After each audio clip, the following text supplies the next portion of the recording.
Quelle a été la pire expérience de ta vie en tant que babysitter? Ma copine Stella m'a appelée en larmes, me suppliant de garder ses enfants quelques heures parce que sa mère venait d'avoir une crise cardiaque. Quand je suis arrivée chez elle, son taxi quittait déjà l'allée. Elle a baissé la vitre pour me prévenir que son ex-mari, Ryan, avait perdu la garde le mois dernier après avoir cassé le bras de Josh et qu'il rôdait autour de la maison ces derniers temps. Je n'ai même pas eu le temps de répondre qu'elle partait déjà à toute vitesse. Les enfants étaient devant la télé quand je suis entrée. Ava, 8 ans, m'a regardé de ses grands yeux et m'a demandé « Tu restes avec nous jusqu'à ce que maman revienne ?» Je lui ai dit que oui. Josh a chuchoté « Il n'a pas le droit de venir ici, le juge l'a dit. » Il s'est énervé parce que j'ai renversé du jus, il m'a attrapé le bras et il l'a tordu jusqu'à ce qu'il casse. Ava a ajouté « Si jamais il vient, on doit se cacher et appeler le 17. » C'est maman qui nous a appris. Je leur ai fait du popcorn et on s'est installés pour regarder un film. Mais les deux ne cessaient de jeter des regards inquiets vers les fenêtres. À chaque voiture qui passait, ils étaient sur le qui-vive. Puis des phares ont balayé le salon. Une voiture entrait dans l'allée. Eva m'a agrippé le bras si fort que ses ongles se sont plantés dans ma peau. C'est la voiture de papa.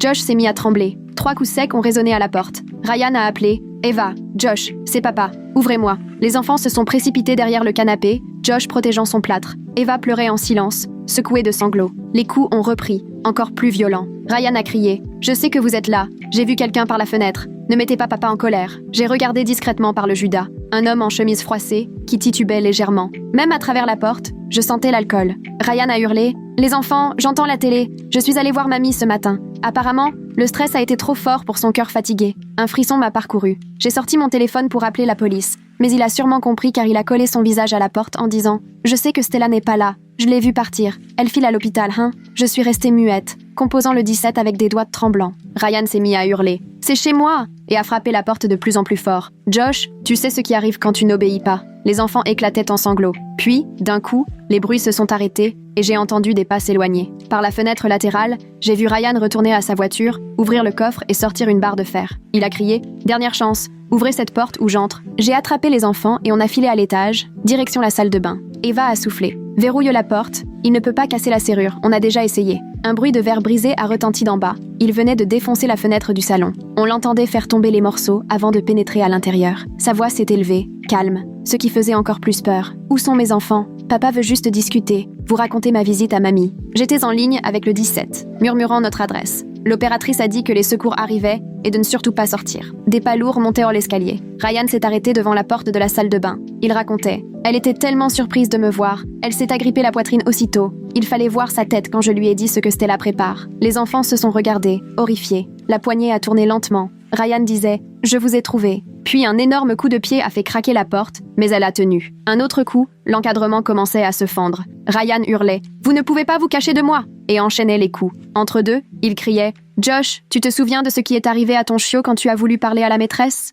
Josh s'est mis à hyperventiler et Ava a dû lui couvrir la bouche pour étouffer ses sanglots. Les coups devenèrent de plus en plus violents, des éclats de bois volaient en partout. Ryan a rugi « J'ai toute la nuit, et quand j'entrerai, on aura une petite discussion familiale sur le respect. » La porte ne tenait plus qu'à un fil quand, enfin, on a entendu les sirènes au loin. Ryan aussi a dû les entendre, car il s'est mis à frapper frénétiquement. « Ouvrez cette porte !» Ce sont MES enfants. La porte a fini par céder, ne tenant plus que sur une charnière. Ryan a fait irruption, la barre de fer en main, le visage congestionné, haletant. Il a fixé le plâtre de Josh avec un sourire mauvais. « Tu veux que je fasse pareil à l'autre bras ?» Josh a hurlé. J'ai tiré les 2 enfants derrière moi. Ryan m'a lancé. « T'es qui, toi ? Tu crois que tu vas m'empêcher de voir mes enfants ?» Il a avancé dans la salle de bain, la barre de fer levée. J'ai poussé les petits dans la baignoire et attrapé la tringle à rideau pour me défendre. Mais il a rigolé puis a frappé dessus si fort que j'en ai eu les mains engourdies. Il a levé la barre à nouveau, cette fois en visant ma tête, et je me suis jetée sur les enfants pour les protéger, attendant le choc. Soudain, des gyrophares ont baigné la pièce de lumière rouge et bleue. Ryan s'est retourné, puis a lancé aux enfants « Dites-leur que vous voulez venir avec papa. Dites-leur ou... » Une voix a tonné dans l'escalier. « Police! Lâchez votre arme !» J'ai crié « On est là-haut! Il est armé !» 2 policiers sont apparus, armes au poing. Ryan a laissé tomber la barre de fer et levé les mains. « Ce sont mes enfants. J'ai des droits. » Un policier a ordonné « Reculez, tout de suite. » Ils l'ont menotté et commencé à l'emmener. En haut de l'escalier, Ryan s'est retourné, un sourire glaçant aux lèvres, et a crié « Regardez dans le coffre de sa voiture. Allez voir ce qu'il y a dans le coffre de Stella. Regardez ce qu'elle a fait. » Les policiers se sont figés un instant, se sont échangés un regard, puis l'ont traîné en bas. Je suis restée là, les mains tremblantes, serrant les enfants qui pleuraient, en me demandant ce qu'il avait voulu dire. Par la fenêtre brisée, je voyais toujours la voiture de Stella, garée dans l'allée, le coffre à peine visible dans la nuit. Eva m'a lancé un regard inquiet. Qu'est-ce qu'il y a dans le coffre de maman ? Je n'avais aucune réponse. mais déjà 2 policiers nous protégèrent de Ryan en bas. Un agent nous a conduits au salon pendant que d'autres fouillèrent la maison, ouvrant chaque porte, chaque placard, la main instinctivement sur leur arme. Les ongles d'Eva s'enfoncèrent dans ma paume. Elle refusait de lâcher prise. Josh s'agrippait à ma manche, les yeux pleins d'angoisse. « Papa est vraiment parti cette fois ?» J'ai acquiescé, mais ma voix tremblait. À travers la fenêtre brisée, on entendait encore Ryan hurler à l'arrière de la voiture de police. Le policier resté avec nous avait un air bienveillant, mais il surveillait sans relâche les fenêtres tout en parlant dans sa radio. D'autres voitures de police sont arrivées, gyrophares allumés. Un agent s'est mis à photographier les morceaux de verre éparpillés sur la moquette, le flash faisant sursauter les 2 enfants qui se sont aussitôt blottis contre moi. Un autre policier prenait des clichés des marches de l'escalier, maculait des traces boueuses laissées par Ryan, puis de la porte de la salle de bain, qui ne tenait plus que par une charnière, des éclats de bois partout autour. Josh s'est remis à trembler lorsque l'objectif s'est braqué sur la barre de fer posée sur le carrelage. J'ai serré mes enfants contre moi et commencé à fredonner la chanson que ma mère me chantait quand j'étais petit et que l'orage me faisait peur. Le policier nous a demandé si on voulait de l'eau ou des couvertures, mais on était restés là, incapables de bouger, comme pétrifiés. Mon téléphone s'est soudain mis à sonner et le nom de Stella est apparu sur l'écran. Sa voix était fébrile lorsqu'elle a demandé si nous allions bien, les bruits de l'hôpital bourdonnant derrière elle. Je lui ai dit que Ryan avait été arrêté, que les enfants étaient en sécurité, mais que la maison avait pris cher. Elle a voulu savoir ce qui s'était passé. Alors j'ai tout raconté. Le démonte-pneu, la porte défoncée, puis ce que Ryan avait hurlé à propos du coffre. Un silence glacial a suivi, si long que j'ai cru que la ligne avait coupé. Finalement, elle a murmuré quelque chose que je n'ai pas saisi, recouvert par les sirènes dehors. Le policier en charge s'est approché pour demander à parler à Stella. Il lui a expliqué qu'ils avaient besoin de sa permission pour fouiller sa voiture, puisque Ryan l'avait expressément mentionné. Ils l'ont passé en haut-parleur et elle a consenti, d'une voix tendue qui ne lui ressemblait pas. 2 agents sont sortis d'un pas rapide vers la voiture garée dans l'allée, lampes torches à la main, pendant que nous observions la scène depuis la fenêtre éventrée. Ils ont d'abord inspecté l'arrière avant d'ouvrir le coffre. Je les ai vus échanger un regard, puis l'un d'eux a appelé une personne qu'ils ont appelée le détective. La lumière du coffre a dévoilé 2 petites valises que les policiers ont sorties avec 1000 précautions. À l'intérieur, ils ont découvert des passeports avec les photos des enfants, une grosse enveloppe bourrée de billets qu'ils ont photographiés et un téléphone à bas prix brandi par un agent pour la photo. En comprenant ce que tout cela signifiait, j'ai senti mon estomac se nouer. Stella avait prévu de partir avec les enfants. Eva, qui avait vu mon visage se transformer, m'a demandé ce qui n'allait pas avec la voiture de maman. Josh s'est mis à pleurer. « Maman va nous laisser avec papa ?» J'ai tenté de les rassurer. « Non, jamais maman ne vous abandonnerait. Elle est juste très prudente, c'est tout. » Mais mes paroles sonnaient terriblement faux, pendant que je me demandais pourquoi Stella ne m'avait rien dit. Les enfants se sont agrippés à moi de toute leur force, et j'ai continué de fredonner, mais mon esprit tournait à 1000 à l'heure. Les ambulanciers sont arrivés, se sont affairés autour de nous malgré mes protestations que tout allait bien. Une femme a vérifié le plâtre de Josh centimètre par centimètre, s'assurant que Ryan ne l'avait pas abîmé davantage, lui a fait bouger les doigts, vérifier l'enflure, tandis que Josh se plaignait doucement. Un autre ambulancier m'a appliqué des poches de glace sur les mains, là où la barre de douche m'avait cogné. Des hématomes violacés commençaient déjà à poindre. Eva refusait qu'on l'examine, jusqu'à ce que je lui tienne la main tout le long. Ils ont inspecté ses bras, là où elle avait été agrippée, et écouté sa respiration. Le policier principal a fini par revenir pour nous expliquer la suite des événements. Ryan sortirait probablement sous caution dans 1 ou 2 jours, mais une ordonnance de protection d'urgence serait mise en place. Il a précisé que Ryan avait fait irruption chez nous avait menacé avec une arme et violé l'ordonnance de garde, des charges graves, mais pas de quoi me rassurer à l'idée qu'il puisse être dans la rue si vite. L'agent a ajouté qu'une patrouille passerait régulièrement, mais qu'il vaudrait mieux que nous trouvions un autre endroit pour dormir si possible. Un détective est arrivé 1 heure plus tard, enregistreur à la main. Impossible de m'enlever de la tête ce que Stella avait pu penser en préparant tout ça sans rien dire. Sa froideur au téléphone quand ils ont sorti les valises me laissait penser que cette fuite était envisagée depuis un moment. Le détective m'a demandé de tout reprendre depuis le début. Le premier coup frappé par Ryan contre la porte, jusqu'à son arrestation. Je me souvenais distinctement de sa menace contre le chiot, de la réaction de Josh, du sourire de Ryan en levant le démonte-pneu au-dessus de ma tête. Il enregistrait tout sur son téléphone, hochait la tête dans les moments difficiles, me posait des questions précises sur ce que Ryan avait dit à propos de la visite chez Mamie ce matin-là. J'ai répété mot pour mot ce que Ryan avait lancé, que Mamie s'était agrippée à la poitrine en le voyant. Le détective a noté que Ryan affirmait avoir mis Mamie au courant des intentions de Stella. Il voulait aussi savoir si j'avais remarqué quelque chose d'inhabituel chez Stella ces derniers temps. J'ai admis qu'elle semblait stressée, mais j'avais mis ça sur le compte de la bataille pour la garde. Le temps paraissait suspendu, les policiers allaient et venaient dans la maison. Quelqu'un a cloué une planche sur la fenêtre brisée, plongeant la pièce dans la pénombre. Les enfants se sont assoupis contre moi sur le canapé, pendant que j'écoutais le moindre bruit venu de dehors. Vers 2 heures du matin, des phares ont balayé la fenêtre barricadée. Le taxi de Stella venait d'arriver. Elle avait pris 10 ans en une nuit, les cheveux en désordre, le maquillage coulé. Elle a aperçu le coffre de sa voiture ouvert, les sacs de preuves alignés tout près. Son visage s'est décomposé. Elle s'est effondrée en larmes avant même d'atteindre la porte. Les enfants se sont réveillés en sursaut et se sont précipités vers elle en criant « Maman !» Elle s'est laissée tomber à genoux pour les étreindre, mais je sentais bien que quelque chose avait changé entre nous. Je me demandais ce qu'elle me cachait encore à propos de Ryan ou de cette fuite qu'elle préparait. À 3h30, le téléphone a sonné, nous arrachant tous les deux du sommeil. Un numéro masqué s'est affiché à l'écran et j'ai vu Stella blêmir avant même qu'elle décroche. Une femme des services de protection de l'enfance nous a expliqué que le signalement à la police entraînait automatiquement une enquête au domicile. C'était la procédure habituelle dans ce genre de situation. Quand des enfants sont impliqués dans des faits de violence domestique, une assistante sociale, Thea Chapman, doit passer le lendemain après-midi pour évaluer la situation et parler à chacun. Stella a raccroché, puis elle s'est effondrée en larmes, s'agrippant à mon bras et secouant la tête, paniquée à l'idée qu'on risque de lui retirer ses enfants après tout ce qui venait de se passer. Les enfants, restés éveillés à l'étage, étaient tétanisés, incapables de s'endormir, alors nous les avons fait venir en bas. J'ai improvisé un coin douillet avec des couvertures sur le lit de Stella, où ils ont fini par s'endormir vers 4h du matin, serrés les uns contre les autres comme des chiots effrayés, cherchant un peu de chaleur. J'ai traîné la grosse chaise du coin pour la caler contre la porte de la chambre. Puis je me suis installée là, le dos raide, sursautant au moindre bruit de voiture ou de craquement dans la maison. Stella s'est assise par terre à côté de moi, genoux repliés contre la poitrine, et aucun de nous deux n'a trouvé le courage de fermer l'œil. Peu à peu, l'aube a filtré à travers les rideaux, et le téléphone a sonné de nouveau. Cette fois, c'était le greffe du tribunal. Un homme à la voix lasse lisait le texte officiel de l'ordonnance de protection d'urgence désormais en vigueur. Ryan avait désormais interdiction de s'approcher à moins de 150 mètres de la maison, des enfants ou de moi-même pendant 2 semaines, jusqu'à l'audience. Il ne pouvait ni appeler, ni envoyer de messages, ni passer par un intermédiaire, ni se montrer à l'école des enfants, ni nulle part où il risquait de nous croiser. Les mots sonnaient graves et solennels, mais paraissaient aussi fragiles qu'un mouchoir en papier face à quelqu'un qui, la veille, avait enfoncé une porte pour atteindre ses enfants. J'ai tenté de préparer du café pendant que Stella restait avec les enfants, mais j'avais les mains tellement tremblantes que j'ai failli faire tomber la tasse. Et quand elle m'a échappé et s'est brisée sur le carrelage, projetant des éclats partout, le bruit m'a brutalement rappelé celui du démonte-pneu contre la barre de douche. En entendant le fracas, Stella a accouru et m'a trouvé figée devant les débris. Puis, soudain, nous avons éclaté de rire, chacune prenant conscience à quel point nos nerfs étaient à vif. Et très vite, les rires ont laissé place aux larmes, puis au silence, à 4 pattes à ramasser les morceaux de la tasse. Les enfants se sont réveillés et ont réclamé les dessins animés. Nous les avons installés dans le salon avec des briques de jus, tandis que Stella et moi nous sommes assises à la table de la cuisine, d'où elle pouvait garder un œil sur eux sans qu'ils entendent notre conversation. Elle a longtemps regardé ses mains avant de m'expliquer ce qu'il y avait dans son coffre,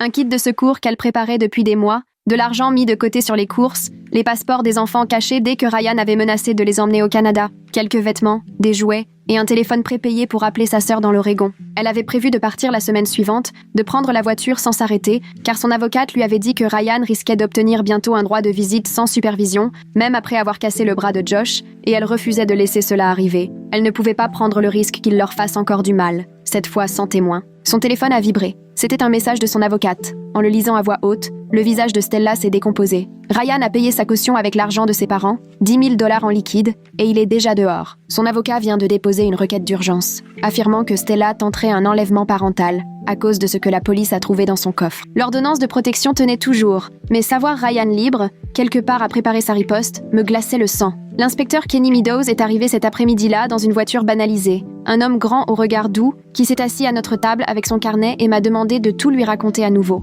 en insistant sur les menaces de Ryan. Il a particulièrement creusé l'histoire du chiot, posant et reposant ses questions. Est-ce que les enfants avaient déjà parlé d'un animal? Existait-il des photos? Et Stella est devenue livide en murmurant « Notre Golden Retriever, Max, a disparu l'an dernier, juste après ma demande de divorce, volatilisé du jardin en une nuit. » Le policier a tout noté et lui a demandé si elle avait fait une déclaration. Mais Stella a baissé la tête. Ryan m'a assuré que le chien avait dû fuguer, que même les animaux sentent quand ils ne sont plus désirés. À ce moment-là, la voisine d'en face a frappé à la porte, une dame âgée tenant son téléphone à la main, expliquant que sa caméra de sonnette avait peut-être filmé quelque chose la nuit précédente. L'inspecteur Meadows a visionné la vidéo sur place, et son visage s'est fermé en entendant la voix de Ryan, Claire, hurler à propos du chiot, puis en le voyant sortir un démonte-pneu du coffre, criant qu'il allait s'occuper de l'autre bras de Josh. Le policier a chaleureusement remercié la voisine. C'est exactement ce dont on avait besoin, une preuve nette de préméditation et de menaces précises. Il nous a ensuite demandé si on pouvait récupérer d'autres images de caméras dans le quartier. Le lendemain matin, Thea Chapman, des services de protection de l'enfance,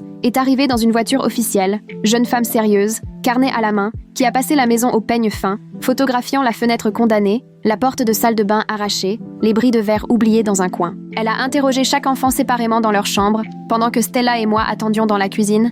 Stella serrant sa tasse de café à s'en blanchir les phalanges, toutes les deux à l'affût du moindre bruit venant de l'étage. Josh a montré à Thea son carnet de dessin avec le plan de la maison, de grandes croix rouges signalant les zones sûres, la salle de bain encerclée 3 fois, des bonshommes cachés derrière les meubles. Eva a expliqué d'une voix incroyablement posée, pour une fillette de 8 ans, « Papa se fâche et fait du mal. Maman nous a appris à verrouiller les portes et à appeler à l'aide. On s'entraîne à se cacher comme pour un exercice incendie, sauf que là c'est quand papa arrive, pas un feu. » Thea a refermé son carnet, elle est redescendue, nous a tous installés autour de la table et a sorti une imposante liasse de papier de son sac. Elle a déplié les documents devant Stella, faisant défiler les différentes sections en commentant « La situation du coffre est sérieuse, mais vu l'historique de violence de Ryan et la récente agression, on ne retiendra pas ça comme un crime. » Stella a laissé échapper un soupir de soulagement, mais Thea a aussitôt repris « Il y a des conditions, beaucoup, et il faut signer sans tarder un plan de sécurité, promettre de ne pas quitter l'État sans l'accord du tribunal et accepter des visites à domicile tous les mois pendant 6 mois. » La main de Stella tremblait à chaque signature, tandis que Thea précisait « Au moindre écart, le dossier sera immédiatement réexaminé et il pourrait y avoir un placement. » Le lendemain matin, c'est un gros pli qui est arrivé par coursier, envoyé par le cabinet de Zachary Prince, le nouvel avocat de Ryan, et j'ai eu le cœur serré en lisant la requête. Stella serait en train de monter les enfants contre leur père et aurait prémédité un enlèvement parental en raison du contenu du coffre. Il réclamait un droit de visite surveillé sans délai et contestait ma présence dans les décisions concernant les enfants, arguant que la famille de Ryan était disponible. Les papiers me qualifièrent de prétendu ami, ce qui m'a mise dans une rage folle. J'ai dû faire 3 fois le tour du quartier pour réussir à me calmer. Cet après-midi-là, en jetant un œil à mon téléphone au travail, un message Facebook est tombé, envoyé d'un compte sans photo. « Tu aurais mieux fait de t'occuper de tes affaires. » Rien de plus. J'ai aussitôt pris une capture d'écran et envoyé le tout à l'inspecteur Meadows, qui m'a rappelé dans les 10 minutes. « Ça vient sûrement d'un ami de Ryan, vu que lui-même n'a plus le droit de te contacter depuis la prison. Continue à tout noter. » 2 jours plus tard, l'inspecteur Meadows m'a annoncé les premiers résultats de l'autopsie de la grand-mère. Elle a succombé à une crise cardiaque massive. Le taux d'hormones de stress était très élevé, mais aucun signe physique d'agression, donc pas moyen d'incriminer Ryan, même si on sait tous que c'est sa visite qui a tout déclenché ce matin-là. Le médecin légiste a noté qu'elle s'était serré la poitrine si fort qu'elle s'était fait des marques avec les ongles, et les fleurs offertes par Ryan étaient éparpillées dans l'entrée, mais rien ne prouvait un meurtre. La substitut du procureur, Valérie Tran, m'a reçue dans son petit bureau encombré de dossiers, où elle m'a détaillé chaque chef d'accusation retenu contre Ryan. Elle a lancé l'enregistrement de mon appel au 17 sur son ordinateur portable. J'ai entendu ma voix, paniquée, chuchoter notre adresse pendant que, derrière, on entendait Ryan défoncer la porte. Puis elle m'a montré la vidéo de la sonnette de la voisine sur sa tablette, où l'on voyait très clairement Ryan sortir un démonte-pneu de son coffre. L'avocat de Ryan qui me traite de prétendu ami s'est gonflé de la part de quelqu'un qui défend un type qui tape les gens à coups de démonte-pneu. On dirait qu'ils ont tous les deux loupé le chapitre sur la décence humaine. Valérie m'a assuré, ce sont nos preuves les plus solides. Je suis confiante pour obtenir des condamnations pour effraction, agression armée et violation de l'ordonnance de protection, mais il faudra que vous soyez prête à témoigner au procès. À la fin de la semaine, j'étais à bout au travail. J'enchaînais les erreurs idiotes sur Excel, j'oubliais des réunions pourtant notées depuis des jours, et ma chef, Janet, m'a convoquée pour savoir si tout allait bien. J'ai commencé à inventer un prétexte, puis j'ai fini par lui avouer que je traversais une situation de violence familiale et de procédure judiciaire. Elle m'a accordé 3 jours de congé sans la moindre question, se contentant de me dire de prendre soin de moi et de revenir quand je le sentirais. Ce soir-là, Stella et moi étions assises derrière la maison, sur la terrasse, une fois les enfants couchés. Elle s'est confiée sur son mariage, m'avouant des choses que j'ignorais, comme le fait que Ryan avait caché leur passeport. Elle m'a raconté comment, 2 ans plus tôt, alors qu'elle voulait aller voir sa sœur à Portland, il l'avait menacée d'emmener les enfants au Canada chez ses parents, où la loi n'est pas la même, et qu'elle ne les reverrait plus jamais. Elle m'a montré de vieux messages où il expliquait en détail comment il disparaîtrait avec eux si elle tentait de partir. Et là, la malle a pris tout son sens. Ce n'était pas de la paranoïa. C'était une protection face à des menaces qu'il avait réellement proférées. Le lendemain, Thea est revenue avec un artisan pour poser de nouvelles serrures partout, expliquant que le plan de sécurité obligeait à tout mettre en place en moins de 72 heures. L'après-midi, on a installé des caméras à chaque entrée avec les enfants, qui choisissaient les meilleurs points de vue sur le jardin, et Thea a suggéré que je sois notée comme contact d'urgence à l'école et d'obtenir les papiers pour une tutelle temporaire, au cas où il arriverait quelque chose à Stella. Elle a aussi appris aux enfants un mot de passe à utiliser s'ils ne se sentaient pas en sécurité, et ils ont choisi « papillon », ce qui a fait pleurer Stella puisqu'elle leur disait souvent qu'un jour, ils s'envoleraient, libres comme des papillons. 3 jours après, la directrice de l'école a appelé Stella, paniquée. Un bouquet de fleurs venait d'être livré pour les enfants, accompagné d'une carte où il était écrit « Papa vous aime et vous manquez. À très bientôt ». Ce n'était pas officiellement une violation de l'ordonnance, mais tout le monde a compris que c'était fait pour faire peur. La directrice avait déjà prévenu la police, qui a enregistré l'incident, mais a expliqué qu'on ne pouvait rien faire contre Ryan pour l'envoi de fleurs, et les enfants étaient tellement secoués qu'ils ont refusé d'aller à l'école le lendemain. Josh a vomi de stress. Eva s'est planquée sous son lit. La thérapeute trouvée par Stella grâce au service aux victimes, le Dr Finlay, était spécialisée dans les traumatismes de l'enfance et a passé la première séance à jouer au cube avec eux pour les mettre à l'aise. Elle a remarqué que Josh refusait d'utiliser son bras droit alors qu'il s'était cassé le gauche, comme si son cerveau s'était embrouillé, et qu'Ava s'arrachait les cils dès qu'elle était anxieuse, ce qui était devenu une habitude. 2 semaines plus tard, on patientait dans la salle d'attente du tribunal, tandis que l'avocat de Ryan pianotait sur son téléphone, l'air excédé. L'audience pour l'ordonnance de protection était prévue à 9h, mais le juge avait du retard à cause d'une autre affaire. Stella ne cessait de lisser les cheveux de Josh, alors qu'ils étaient déjà parfaits. Eva, assise entre nous, tournait toujours la même page de son livre sans vraiment lire. Quand on nous a enfin appelés, Ryan était déjà installé à sa place, tiré à 4 épingles dans un costume neuf, le regard obstinément fixé droit devant lui. L'huissier m'a fait asseoir à la barre des témoins, et j'ai senti le regard pesant de Ryan sur moi du début à la fin. Zachary Prince s'est levé et m'a demandé d'un ton insistant si j'étais vraiment sûre de ce qui s'était passé cette nuit-là. Il a laissé entendre que la peur avait pu me faire mal interpréter les choses, ajoutant que les témoins se trompent souvent sous le coup de la panique. La procureure s'est indignée, demandant à ce qu'on diffuse l'enregistrement de la sonnette. Un silence de plomb a envahi la salle quand on a entendu la voix de Ryan prononcer ces mots au sujet du chiot de Josh. Le visage de la juge s'est fermé,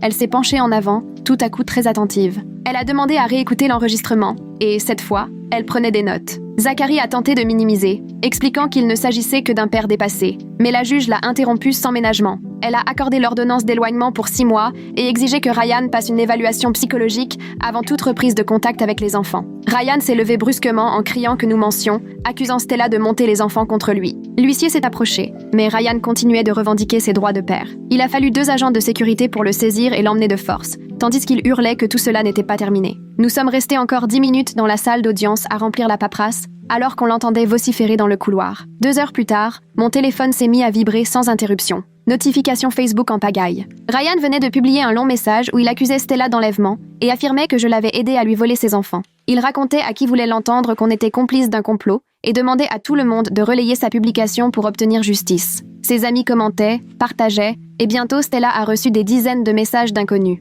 Une femme, qu'on ne connaissait même pas, l'a insultée en disant qu'elle méritait de perdre ses enfants. Quelqu'un d'autre m'a écrit qu'il savait où je travaillais. J'ai commencé à prendre des captures d'écran de tout, et la mémoire de mon téléphone s'est remplie en moins d'1 heure. Miranda est passée ce soir-là, armée de son ordinateur portable, et m'a aidé à tout classer dans un dossier en ligne. On a créé des sous-dossiers pour chaque type de menace, noté les heures et les pseudos. À chaque voiture qui passait devant chez Stella, je me précipitais à la fenêtre pour vérifier si ce n'était pas Ryan. Les enfants le voyaient et faisaient pareil. On vivait tous sur le qui-vive. Josh sursautait au moindre claquement de portière. Eva gardait ses chaussures toute la journée, au cas où il faudrait partir en courant. J'en suis venue à photographier toutes les voitures garées autour de la maison de Stella. Mon téléphone était plein de plaques d'immatriculation et de captures d'écran. Ce week-end-là, Stella a dû s'asseoir avec les enfants pour leur expliquer pourquoi ils ne pouvaient pas aller chez leur tante. Josh suppliait d'aller la rejoindre en Oregon, là où ils se sentiraient enfin en sécurité. Mais le tribunal leur interdisait de quitter l'État tant que l'affaire de garde n'était pas terminée. Josh a demandé s'ils étaient prisonniers, et le visage de Stella s'est décomposé. Elle ne pouvait pas lui mentir,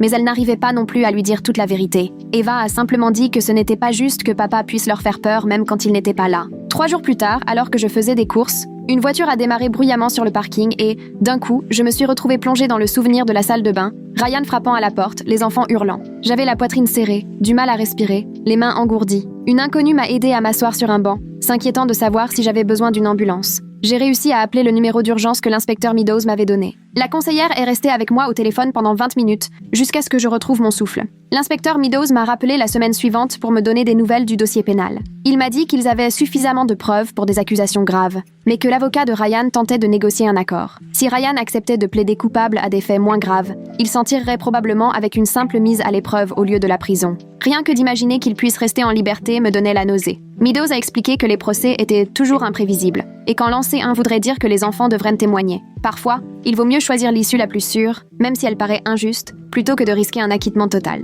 2 jours plus tard, la secrétaire de l'école a appelé Stella, paniquée. Une lettre était arrivée pour les enfants, envoyée par leur grand-mère, leur affirmant à quel point leur père les aimait. Techniquement, ce n'était pas Ryan qui les contactait, mais tout le monde savait qu'il avait poussé sa mère à écrire. Le directeur avait déjà confisqué la lettre, mais Josh avait vu l'enveloppe et il a été tellement bouleversé qu'il en a vomi. On a tout signalé à l'avocat, qui a aussitôt déposé une requête d'urgence. Le juge a ajouté une clause interdisant à quiconque de transmettre des messages. La mère de Ryan a juré qu'elle avait agi seule, mais personne n'y croyait. Pendant ce temps, Stella croulait sous les factures, ses absences pour les audiences ayant vidé ses économies. Sa voiture avait besoin de nouveaux pneus, mais elle n'osait pas toucher à son argent de secours. La réparation de la fenêtre brisée lui avait coûté plus cher que ce que l'assurance prenait en charge. Elle avait épuisé tous ses jours de congé pour le tribunal, et il ne lui en restait plus pour les maladies des enfants. Avec Miranda, on s'est mise à solliciter nos amis discrètement, sans rien dire à Stella. Le mari d'une amie est venu refixer correctement l'encadrement de la porte. Une autre a déposé 3 sacs de courses en prétextant qu'elle en avait trop acheté. Chacun trouvait une petite façon de donner un coup de main, sans rien demander en retour. Le frère d'une collègue a même installé gratuitement une nouvelle serrure, bien plus solide, à la porte de derrière. La psychologue, elle, prenait note de chaque détail dans le comportement des enfants. Elle nous a montré les dessins de Josh faits pendant leur séance, et c'était bouleversant. Des petits bonshommes allumettes dissimulés dans des baignoires, pendant qu'un monstre gigantesque fracassait les portes. Sur un des dessins, le monstre avait carrément un démonte-pneu à la place de la main. Josh s'était représenté avec les 2 bras dans le plâtre, alors qu'en réalité, un seul était cassé. La psychologue a expliqué que son esprit anticipait d'autres violences. Ava, elle, s'était mise à écrire des histoires pendant ses séances, toujours sur des filles qui prévoyaient 3 échappatoires possibles. Et à chaque fois, l'héroïne s'en sortait in extremis. La psychologue a précisé qu'il s'agissait de mécanismes d'adaptation révélateurs de traumatismes bien ancrés, et elle a insisté sur le fait que ces notes constitueraient des preuves essentielles pour garantir la sécurité des enfants. Ce qui faisait le plus mal, c'était de voir à quel point ils s'étaient habitués à vivre dans la peur, au point d'en faire leur quotidien. Ils avaient développé toute une routine de vérification des sorties,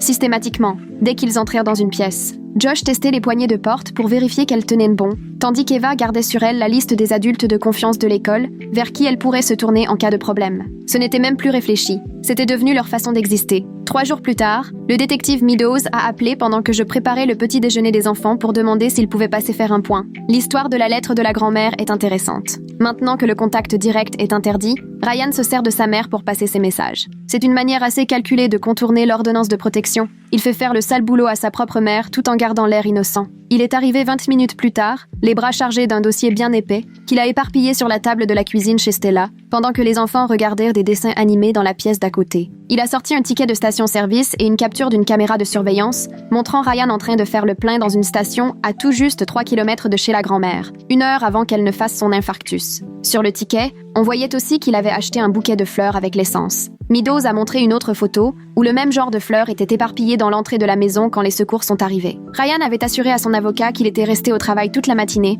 mais la vidéo prouvait l'inverse. Ce n'était pas suffisant pour l'inculper du décès de sa mère, mais cela le plaçait sur les lieux alors qu'il prétendait être ailleurs. 2 semaines plus tard, Stella a reçu une assignation au travail. Elle tremblait en lisant les pages. Zachary Prince exigeait tous ses relevés bancaires de l'année passée, essayant de prouver qu'elle préparait un enlèvement des enfants. Les documents détaillaient chaque retrait, chaque consultation de site de voyage que l'informaticien du tribunal avait retrouvé, chaque recherche d'appartement dans d'autres États. Le lendemain matin, je l'ai accompagnée à sa déposition et elle a vomi 2 fois aux toilettes du tribunal avant même qu'on entre dans la salle de réunion. Elle a dû rester assise 3 heures, à supporter Zachary qui passait au crible chaque dépense, l'interrogeant sur les 500 € retirés ici, les 300 là, ou encore sur sa recherche de location en Oregon. Valérie Tran m'a appelé cette même semaine pour préparer l'audience préliminaire. Elle est venue chez moi avec une pile de notes et on s'est installés à la table de la cuisine pour tout revoir en détail. Elle m'a prévenu que Zachary chercherait à me décrédibiliser, qu'il remettrait en cause le fait que je n'ai pas appelé les secours immédiatement ou que j'ai emmené les enfants à l'étage au lieu de filer par la porte de derrière. On a répété mes réponses jusqu'à ce que je sois capable de les dire sans trembler. Elle m'a fait décrire la scène du démonte-pneu fondant sur moi d'une multitude de façons, jusqu'à ce que je puisse en parler sans fondre en larmes. C'est en plein pendant nos révisions que le rapport final du médecin légiste est tombé. Valérie l'a lu à voix haute. La grand-mère était morte d'un arrêt cardiaque violent, provoqué par une énorme montée de stress, son état fragile la rendant particulièrement vulnérable au choc. Aucune trace de violence, pas d'hématome, pas de blessure de défense, juste une femme âgée dont le cœur avait lâché face à ce que le rapport qualifie d'épisode émotionnellement éprouvant. En entendant ça, Stella s'est effondrée, sanglotant que sa mère était morte effrayée et seule, persuadée que sa fille était en danger à cause de Ryan. Ce week-end-là, le voisin d'en face est venu frapper chez Stella avec une clé USB, expliquant que la caméra de sa sonnette couvrait bien plus large qu'il ne le pensait. On l'a branché sur l'ordinateur portable de Stella, et on a vu Ryan tituber de sa voiture jusqu'au coffre, manifestement ivre même à distance. On le voyait sortir le démonte-pneu, le peser dans sa main, puis s'avancer vers la maison, déterminé. On distinguait nettement son visage éclairé par le lampadaire. Dès qu'on a appelé le détective Meadows, il a débarqué aussitôt, affirmant que c'était exactement la preuve qu'il manquait pour que l'affaire tienne vraiment. Depuis des semaines,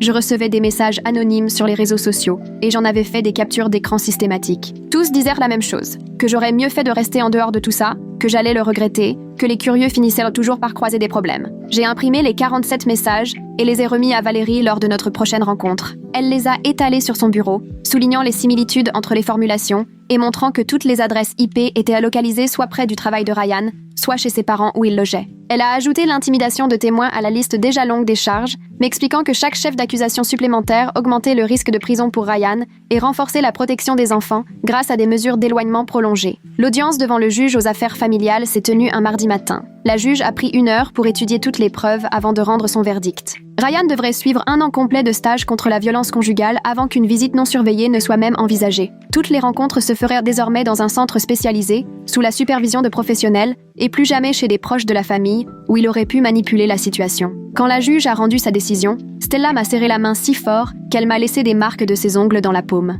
Nous savions que cela signifiait que tout cela continuerait au moins 1 année de plus, mais aussi que les enfants seraient en sécurité. Ce soir-là, Stella m'a enfin tout raconté sur le téléphone prépayé retrouvé par la police dans son coffre. Elle l'avait acheté exprès pour organiser sa fuite avec sa sœur, sans que Ryan puisse surveiller leur conversation grâce à la facture de leur ligne habituelle. Elle m'a montré les messages où il était question de fonds d'urgence dispersés sur différents comptes, des adresses de refuge sur la route de l'Oregon et des mots de passe à utiliser au cas où Ryan écouterait. Le lendemain, elle a remis le téléphone à l'inspectrice Meadows et sa sincérité sur le plan d'évasion a permis de rétablir un minimum de confiance avec la protection de l'enfance. Ce week-end-là, Miranda est venue avec son mari et un coffre plein de matériel de bricolage. On a passé la journée à installer des barres métalliques qui glissent dans des rails aux fenêtres, rendant impossible toute effraction par l'extérieur. Elle avait aussi trouvé des petites alarmes de porte qui se mettent à hurler si on les ouvre sans appuyer d'abord sur un bouton caché. On a laissé Josh et Ava décider où les placer et ils ont désigné toutes les entrées possibles, même la minuscule fenêtre de la cave. Les enfants tenaient absolument à choisir un mot de code familial pour prévenir d'un danger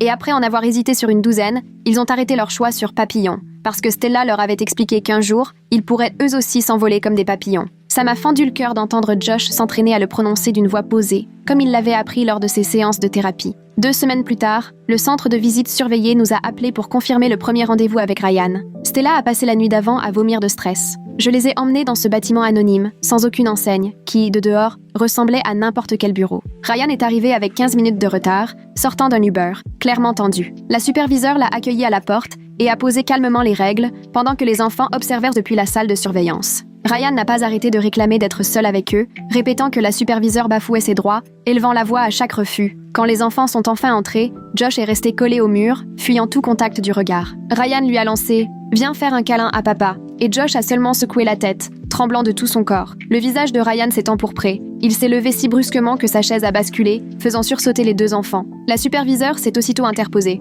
La visite devra s'arrêter si vous ne pouvez pas rester calme. Ryan a saisi sa veste et quitté la pièce furieux. La visite n'a même pas duré un quart d'heure. La superviseure a tout noté dans son rapport. Son arrivée tardive, sa nervosité, son incapacité à respecter les limites fixées pour ses enfants et son départ agressif. 3 semaines plus tard, nous étions assis dans la salle d'attente du tribunal et mes mains tremblaient sans arrêt. Valérie avait tout classé dans des pochettes transparentes impeccables. Stella vérifiait son téléphone toutes les 30 secondes. Quand l'huissier a appelé notre nom, nous sommes entrés dans la salle d'audience. Et là, Ryan était déjà installé à la table de la défense avec Zachary, engoncé dans un costume bien trop grand. La juge, une femme âgée aux cheveux gris, observait chaque geste par-dessus ses lunettes. Valérie s'est levée et a projeté la vidéo de la sonnette connectée sur l'écran géant. On y voyait parfaitement Ryan marcher vers sa voiture et sortir un démonte-pneu du coffre. Puis est passé l'enregistrement où il criait contre le chiot de Josh, et à chaque mot, le visage de la juge se durcissait. Ensuite, Valérie a diffusé l'enregistrement de mon appel au 17. Entendre ma propre voix chuchoter notre adresse, avec Ryan qui tambourinait à la porte,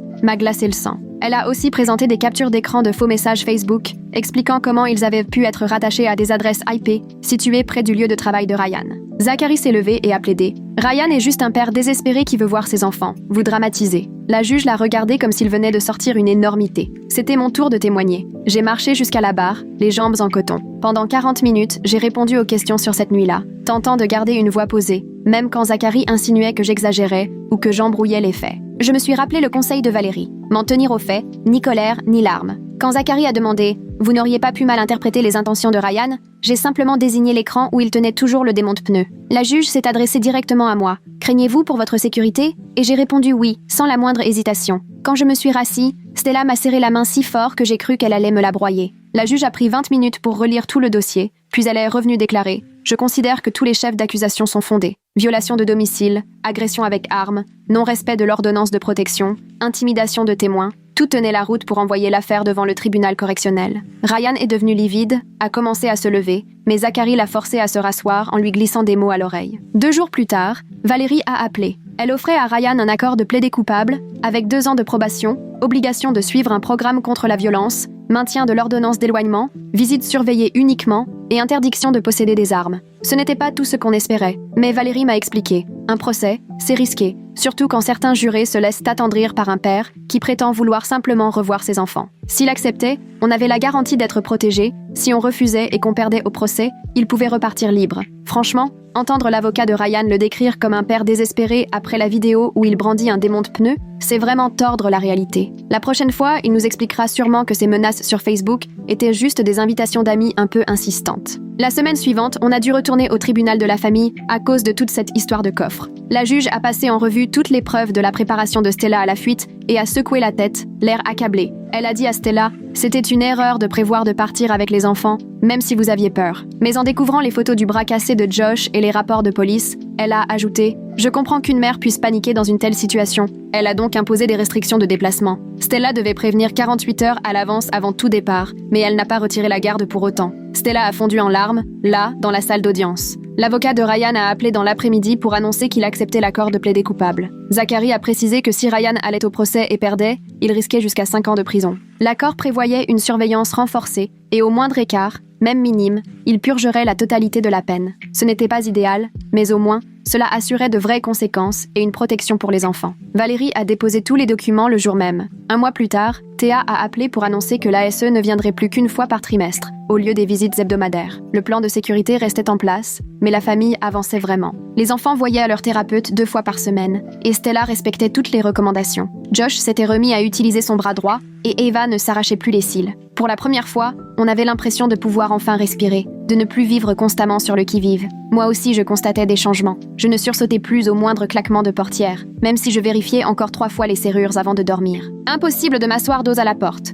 et je choisissais toujours une place d'où je pouvais voir les sorties. Ma thérapeute me disait que ces réflexes étaient normaux après ce qu'on avait vécu, qu'ils finiraient peut-être par disparaître, ou pas. Stella disait qu'elle aussi, elle était devenue comme ça, toujours sur ses gardes et prête à fuir, mais qu'elle arrivait à gérer le quotidien. Un après-midi, elle m'a demandé si on pouvait discuter entre nous pendant que les enfants jouaient dehors. Elle s'est encore excusée de ne pas m'avoir parlé du coffre, m'avouant qu'elle avait eu peur que je sois obligée de le signaler si je savais, et surtout de perdre les enfants si quelqu'un découvrait qu'elle prévoyait de s'enfuir. On s'est promis d'être entièrement honnêtes l'une envers l'autre, et elle m'a inscrite sur tous les formulaires scolaires et médicaux, comme contact d'urgence. La confiance n'était pas entièrement revenue, mais on avançait, petit à petit. Les visites surveillées au centre avaient lieu un samedi sur 2. Les enfants s'y faisaient, et savaient désormais qu'ils pouvaient refuser un câlin si Ryan leur en demandait, ou demander une pause en cas de malaise. La superviseuse notait dans ses rapports que Ryan respectait les règles, mais on voyait bien que ces restrictions lui pesaient. Il réclamait sans cesse de pouvoir voir les enfants seuls, et la superviseuse lui rappelait chaque fois que la décision ne lui appartenait plus. Valérie m'a appelé la semaine suivante pour faire un point sur le respect par Ryan des conditions de l'accord. Elle a ouvert son dossier sur son ordinateur et passé en revue chaque exigence pendant que je prenais des notes sur mon téléphone.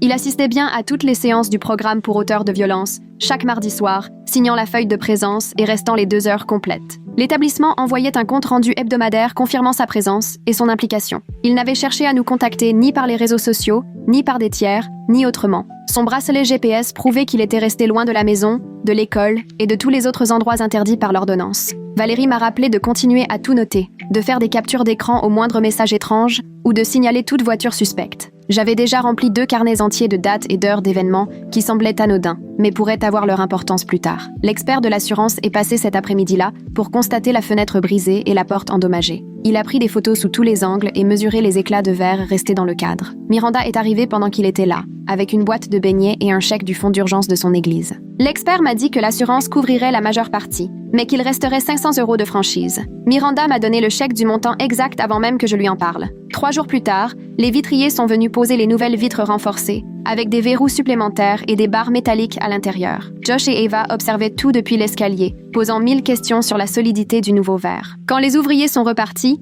on est sorti planter des tournesols sous la fenêtre, chacun déposant sa graine avec précaution. L'inspecteur Meadows est passé pour clore officiellement l'enquête, puisque Ryan avait accepté l'accord. Il m'a donné sa carte de visite, avec son numéro de portable noté au stylo bleu au dos. Il s'est assis à notre table de cuisine, a relu son rapport final en me montrant où chaque preuve avait été consignée, y compris la vidéo de la sonnette et mon appel au 17. Il m'a dit « Ce que vous avez fait cette nuit-là, gardez votre sang-froid et appelez à l'aide tout de suite, ça nous a sans doute sauvés tous. » J'ai glissé sa carte dans mon portefeuille, juste derrière mon permis, pour toujours savoir où elle était. Un soir, alors que je préparais le dîner, Josh est venu me voir et m'a dit « Ça fait 3 nuits que je dors sans laisser la lumière du couloir allumée. » Il m'a montré le tableau offert par sa thérapeute, où il collait une étoile pour chaque nuit réussie. Eva avait complètement arrêté de s'arracher les cils et s'était remise à lire 3 livres par semaine, comme avant. Elle avait même recommencé à inventer ses propres histoires, qui comportaient toutes des systèmes de sécurité ingénieux. Leur thérapeute était ravi de leur progrès, même s'il pensait qu'un accompagnement serait encore nécessaire au moins 1 an. Un jour, alors que les enfants étaient à l'école,